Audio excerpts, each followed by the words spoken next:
Hello friends, in this video I will explain the concepts of current and voltage. Anyone who learns electrical and electronics constantly uses these concepts but has difficulty in understanding. An electrical circuit basically contains a power source and a load. The load is a lamp here. We have a cable carrying the current that will make this lamp turn on. We define the current as the amount of load per unit time. So what does this mean? Let's see together. First of all, according to the Coulomb law, everyone knows that opposite charges attract each other and the same charges repel each other. To understand how electric current is formed, we need to know the atom's electron configuration. Our cables carrying the current in the circuit are conductive cables. What is conductor then? Atoms with 1, 2 or 3 electrons in their valence orbit are conductive. Here you can see the electron configuration of the copper conductor. It has a total of 29 electrons. There is 1 electron in its valence orbit. It is easy to give this electron because it has 1 electron in its valence orbit. Therefore, by giving this electron, an electric current is created. For example, gold and silver have 1 electron in their valence orbit and are very good conductors. But since copper is available more in nature, the cables are made of copper in electrical circuits.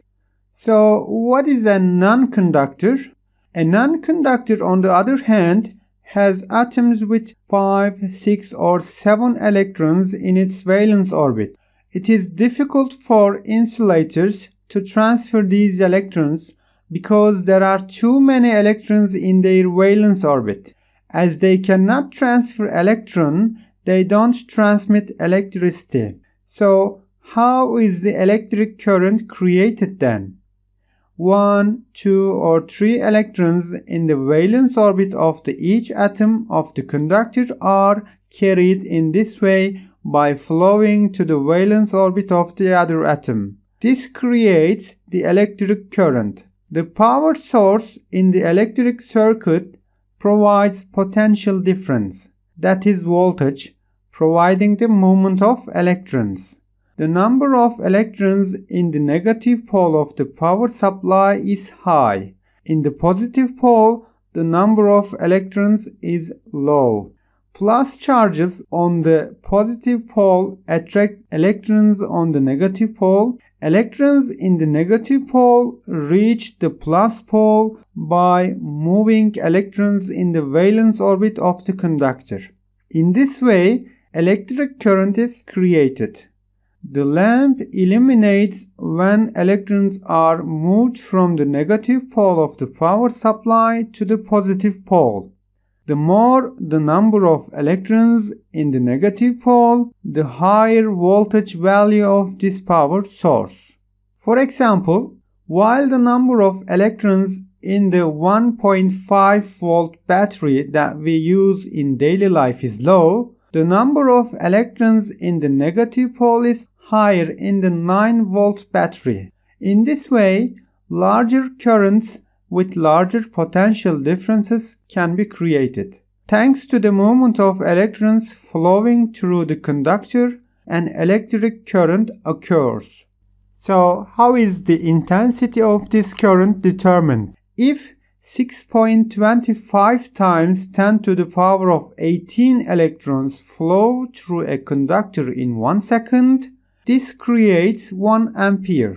The flowage of so many electrons per second from a cross-section of the conductor created 1 ampere. If 1.25 times 10 to the power of 19 electrons flow through the conductor's cross-section in 1 second, this creates 2 amperes.